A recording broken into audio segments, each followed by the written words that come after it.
Welcome to the Lady Up America podcast. I'm Diane Canada, your host, and I'm so glad you're here today. Thanks for tuning in. Cheers to the first day of spring. I mean, it is gorgeous here in Nashville. I hope it is where you are too. Today, I want to talk about spring, not just spring that's in the air, which we're enjoying so much, but I want to talk about spring in your heart. I want to talk about you telling your heart to beat again. I want to talk about waking up out of a long, dark winter in your life and stepping into the spring of your life. How does that sound? Be right back. Around this town, lady up around this town, victory on the battleground, we claim it now. Lady up, lady up, lady up, lady up. What I have come to learn is that when we have a trauma in our life, especially if it happens when you're a kid, you kind of get stuck there. It just kind of becomes this loop for most women. And you just, no matter how much you try to push past, you try to work your way through it, you try to numb your way through it, whatever it is that you try to do, you still haven't dealt with it because maybe you don't know how to deal with it, or maybe you don't even remember that it's there. You've just sort of kind of buried it. And it just continues to hold us back and keep us in a loop of thought patterns through our whole life until we go back and we deal with it. And we don't want to deal with it. I know I didn't want to deal with it. There's stuff too that I think that gets in there that where we get stuck, where we just won't forgive. We feel like forgiving is condoning what somebody else did that might have hurt us. We don't understand forgiveness. So we're in this loop, right? And what that does is it sets up a long winter in our lives. You may have little moments of happiness here and there. You can go take a vacation. You could take a cruise. You could go spend the day at the spa. I used to do all these things to try to numb it, feel better, get a minute's peace, whatever. But it's not sustainable. It doesn't last. You always end up back in that loop again somehow until you go back and you deal with it. And I got to tell you that I've come out of like the longest winter in my life, like the longest winter. And if I can spare you some of that time that I spent in mine, that's my hope today. My hope is that if I can help you see things quicker than I did, then maybe your winter will be shorter and you can go ahead and get about the spring in your life. I think there are things that God has to teach us in the winter seasons that are necessary. I don't regret or even resent my winters now. I've learned that through them, I was learning and I was growing closer to God, and I wouldn't trade that time, that intimacy with him for anything in the world. But what I've come to see is that I was in that a lot longer than I needed to be. And if somebody just would have explained it to me, if somebody would have said, oh, this is like, if I could have just gotten it, the light bulb would have gone on sooner, then, oh my gosh, I could have just shortened that time so much. So that's my goal today, is just to kind of talk to you about shortening that winter, coming into the spring of your life, and then really understanding joy, the difference between happiness and joy. Okay, so I just want to like take you back for a second to some trauma that I think where I got stuck. I think I got stuck twice. I think I got stuck when my dad walked out on us when I was 8 years old for another woman. That I definitely got stuck there for a long time. So much pain. Didn't know how to deal with it. And back, in the 70s, late 70s, early 80s, when I was growing up, kids, you didn't have as much freedom to express your feelings as kids have nowadays. Back then we were told, hey, kids are resilient, suck it up, buttercup, deal with it. You're too sensitive. You need to move on. And we didn't understand. I think our parents did the best they could. They didn't know. They didn't understand either, because divorce and all that was just starting to become very mainstream, if you will, when I was growing up in the 70s. That's when it started really cutting loose with families, just nuclear family just falling apart. So they didn't have any real, reference point for how to deal with this. So what happened is I got stuck because I never dealt with the feelings from that. I never dealt with the abandonment issues and just the pain from that very devastating loss, because I never dealt with it. That was the first place I got stuck. And then I went on to make really bad choices in men, and as a result ended up in a terrible divorce when I was very young, I might add. The marriage didn't last hardly any time at all. I chose very poorly. I would have never in a million years in my right mind had chosen this person, but I was just running. I was running from the pain. I was running, and he was a refuge. And I ended up having a son and going through my own divorce then, and the trauma of losing custody of my son. A lot of you know my story, maybe some of you don't, but he tricked me into getting custody. He was considerably older. He had a lot more stability. I didn't have any. I was 19, 20 years old when we were going through the divorce. And the judge basically said he's better off with the dad because he's stable. But he tricked me into a lot of that. And I won't go into all the details now. It doesn't matter now. But the point is that I got stuck there too, because now I'm dealing with the fact that I was abandoned, right, with my own dad. And then now I'm dealing with this fact that now I've been completely betrayed, right? Completely betrayed and lost my son. So those two places did massive damage. I mean, massive damage in my heart and in my life. And it just started me on a path of seeking God, because I'm gonna tell you, that was like the bottom. Like when they say hit rock bottom, like losing my son, that was rock bottom. That was like, I don't wish that pain on any woman, any woman. I fought like hell to get him back. I spent a lot of time running the roads with him. We were together a lot when he was growing up, but I never regained custody of him. And it was just a very, very, very difficult season. So when I say I've been through this long winter, believe me, and that's not even counting medical issues, surgeries, devastating losses in my family. You throw in all kinds of extra in the mix, right?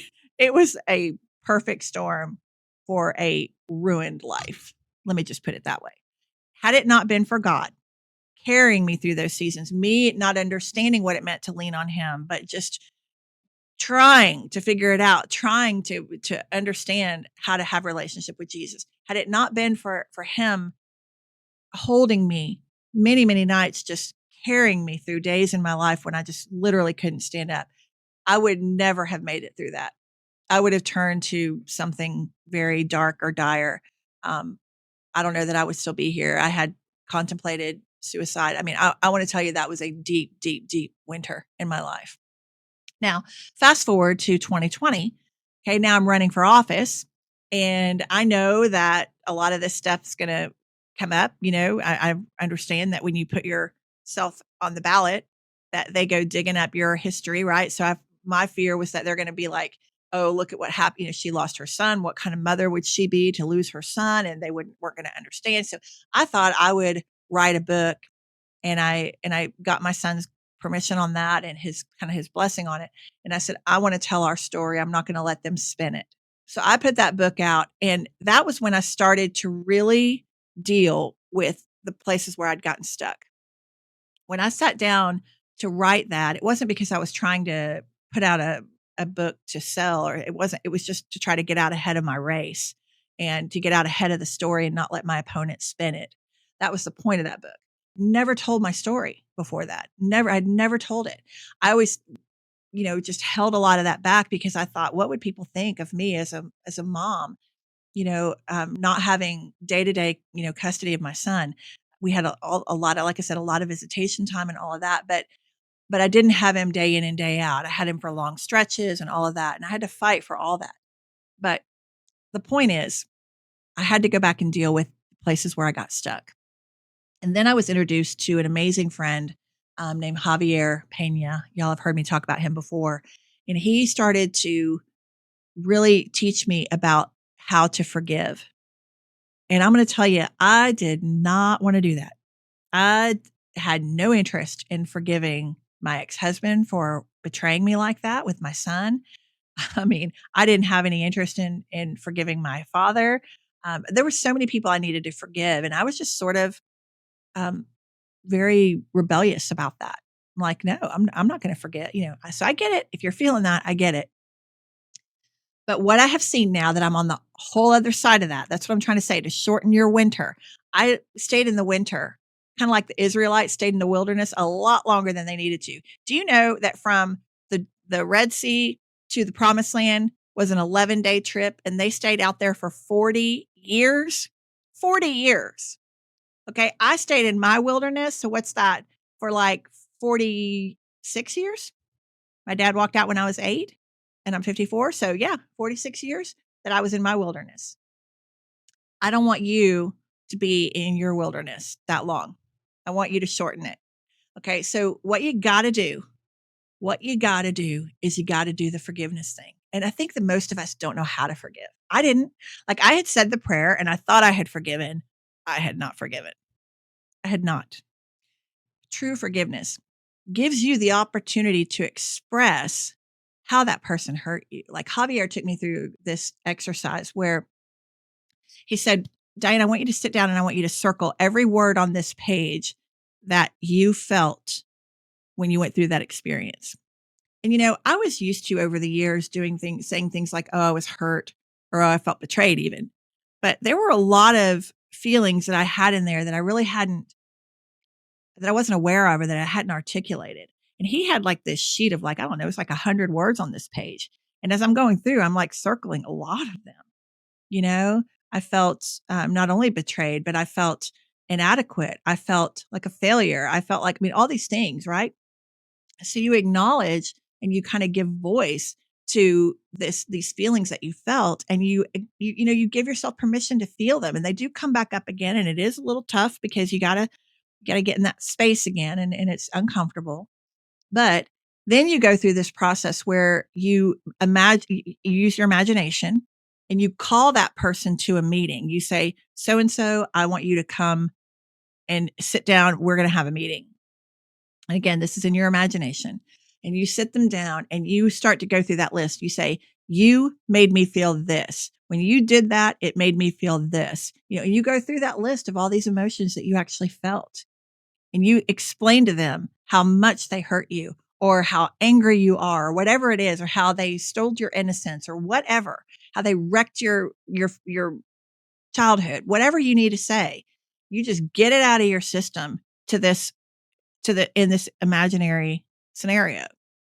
Hearing yourself say it is very, very, very powerful. And then you say at the end of all of that, oh, and by the way, while you're doing it, you need to have your favorite music on in the background, something that really brings you peace. Have that playing in a loop in the background. There's something about music that's connecting to this exercise that is very powerful. And then at the end of all that, when you say it, then you look at them and you say, and I forgive you. For this, I forgive you. For betraying me, I forgive you. For abandoning me, I forgive you. For ruining my childhood, I forgive you. You go through the list, right? And everything. For this, I forgive you. For this, I forgive you. While that music's playing in the background. And when you get to the end of it, you say, now you can go. You're dismissed. And you dismiss that person again in your imagination. Tell them they can go. And that is how you forgive. And again, there's a little bit more to it. Javier's got a brilliant program around this, but that's the gist of it.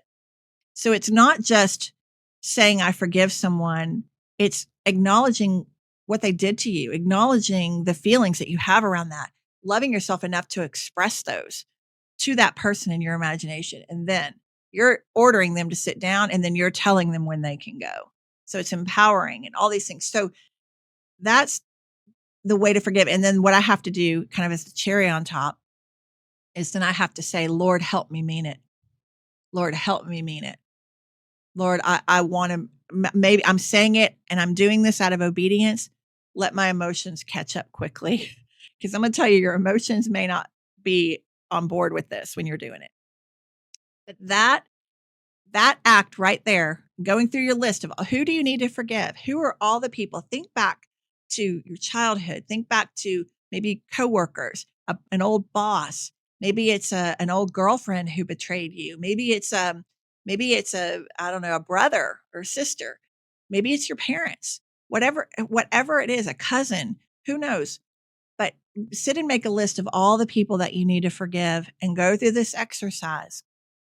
And so I did all that, right, with Javier.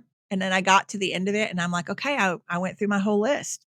And then I felt God tug on my heart. And he said, no, you forgot somebody. And I'm like, who did I forget? I'm like, I forgave everybody I could think of. And I heard God say, "You haven't forgiven yourself." And I went, "Wait, what?"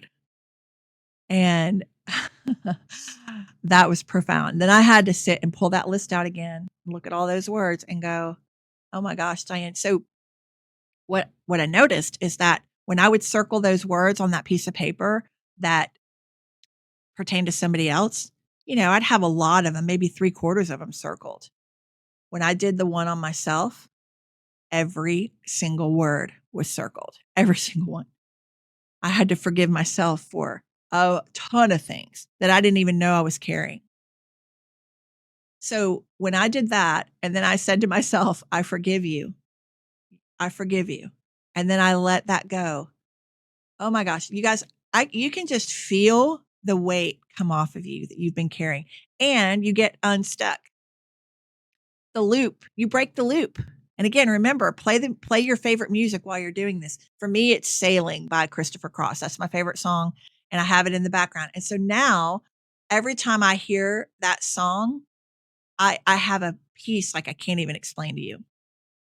And anytime that someone new in my life does something that's hurtful or that, you know, requires me to forgive them, then it's so much easier now. It's like once you do it, once you go through this and you let go of all this junk, it's like you realize how much lighter you feel, and you don't ever want to carry that again. Like you don't ever want to carry that again. So now I forgive very quickly. It's like I don't even want that in my life. I don't want any of that baggage in my life. I want it out. So it's like a spring cleaning, and I think we should probably do this like every year. I think we should do this like every spring. Like part of your spring cleaning with your house, which I've been doing a lot of right now. I've been painting my porch. I've been putting out mulch. We're getting ready to plant some flowers. I mean, as I'm starting to, come into the spring season of, this actual physical season right now, I'm doing a lot of spring cleaning even in my own heart. And I'm like searching my heart and I'm like asking God, is there anybody I need to forgive? Is there anybody I need to dust out, any dust bunnies in there that I need to get rid of? Because I don't want that stuff. I want light. When Jesus said, "Come to me, my yoke is light." Oh my gosh, I get that now. I'm going to tell you, when you experience life on the other side of that pain, when you start to come into the spring of your life on the other side of that winter, you will never want to go back into that again. And here's the other beautiful thing that happens is it's really hard for anything to suck you back into that too. It's like the things that might happen now, it's like you have the tools on how to deal with it. So it doesn't trap you in that loop like it used to. It's like you know what to do now. When God says in the Bible, take every thought captive, and only think on good things, that are of good report. It's like you just get a lot more stingy about what you let take up real estate in your head. If it's jealousy, envy, any of that stuff, it's like it has to go. Who needs that stuff? I'm going to tell you, women, y'all, we are the worst with that stuff. You know why women have that kind of that rap where they'll say women can be so catty and all that stuff. It's because we don't know our value, and it's because we're holding on to junk. Those are the only two reasons. We're holding on to junk that we won't let go of because I think a lot of us, like I said, don't know how to let go of it. We don't know how to forgive.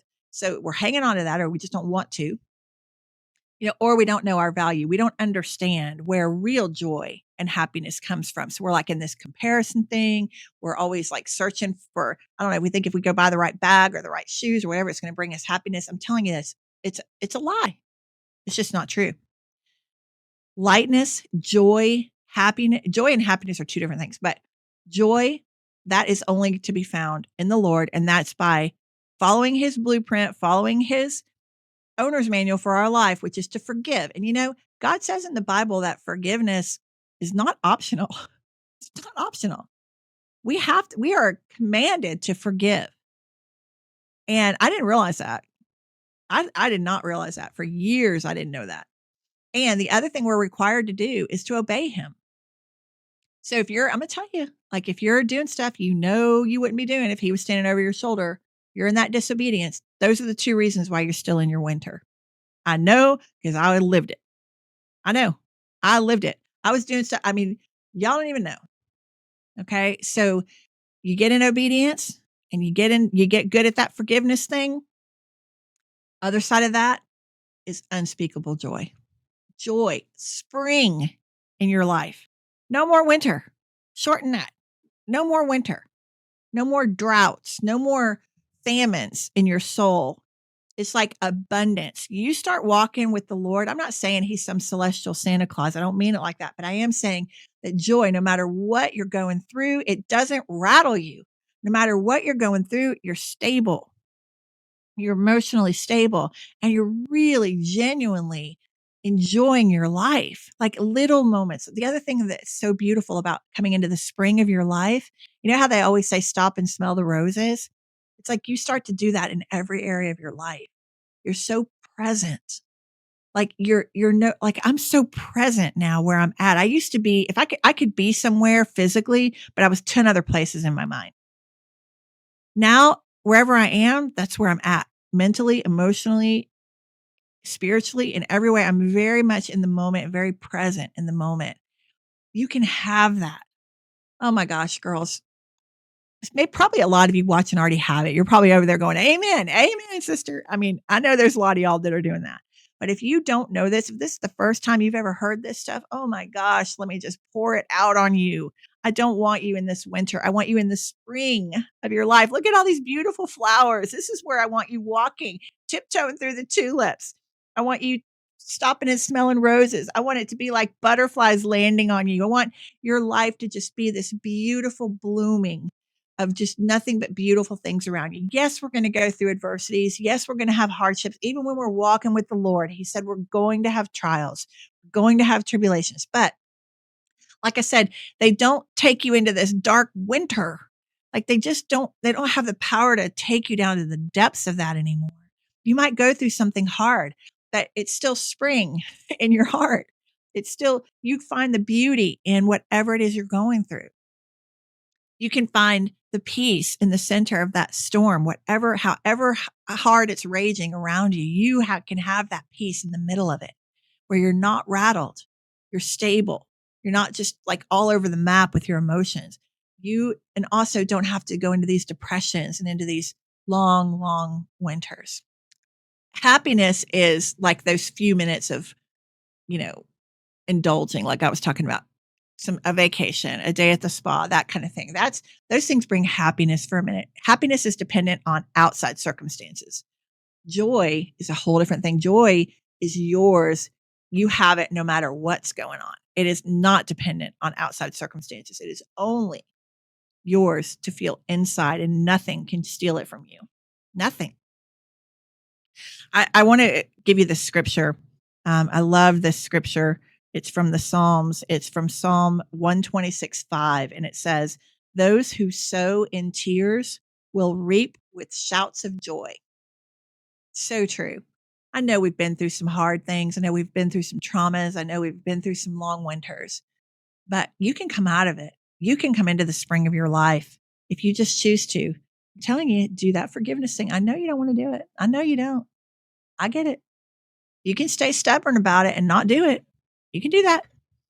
But how long you want to be in winter? You want to come into the spring? You want to come smell some pretty flowers? Get out of that winter. It's enough. It's been long enough. Come out of it. You can do it. I don't care what it is. Y'all, I don't care what it is. If I can do it, you can do it. Okay? I've been through some stuff. I'm going to tell you some pain, some deep, deep, deep, deep, deep valleys. But you know what? I don't live there anymore. I love that song. I think it's Danny Goki. I'm not sure, but it says, tell your heart to beat again. Oh, so beautiful. Go listen to that song if you get a chance. Tell your heart to beat again. It is spring, y'all. Let's enjoy it. Okay. And I'll tell you what, when you show up with a joyful heart, when you do this work, you get that junk, those dust bunnies out of your soul, and you start showing up in the world with joy. I'll tell you, God's favor chases you. I cannot contain the blessings anymore. It is a noticeable difference. And you also show up so much better in these conversations, these really hard conversations. You know, your body language and your vibe and everything, they speak volumes when you're in conversations. We're trying to win our country back. We're trying to heal our country. We're trying to pump the joy back into our country. It's got to start right here. It's got to start with us. Okay? No more winter. Spring for you. All right. Come on. It's really good. I promise. All right. I'll see you next time. Lady up.